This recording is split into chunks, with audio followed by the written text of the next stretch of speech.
This is the front of the bed head unit for a typical nursing home call belt. So this particular one is a QT602 call point. But I'm showing you this because I really want to show you this product here.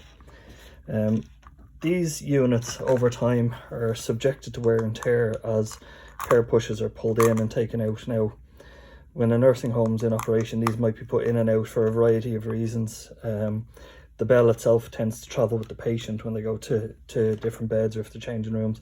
And just this nut can wear down over time. And we've seen it where the front of this actually shears off, and then you get the back part of it.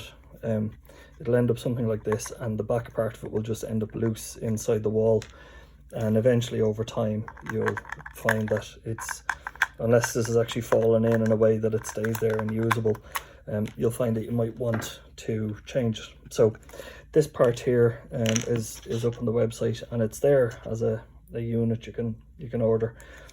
This, if this goes, you have to actually solder it to replace it. But if it's just the nut, you generally will find that one part of it is broken off on the inside, and you can just kind of unscrew that with your finger.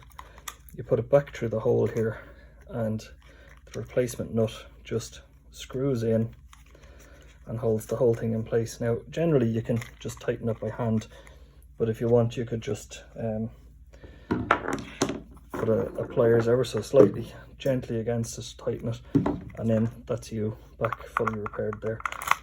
It's a very minor maintenance repair, but it might just save you getting out a service engineer that's going to charge you, you know, a couple of €100 to come and change a nut that, you know, a sort of reasonably competent maintenance guy, or pretty much anybody on a site. I've one particular site where the director of nursing has become pretty brilliant at changing these out herself. So not a big deal to do it. Okay, I just wanted to show you that. That's it's a replacement. It's on the website as a nut and socket for the QT602, but you know, it's effectively a DIY job. Thanks.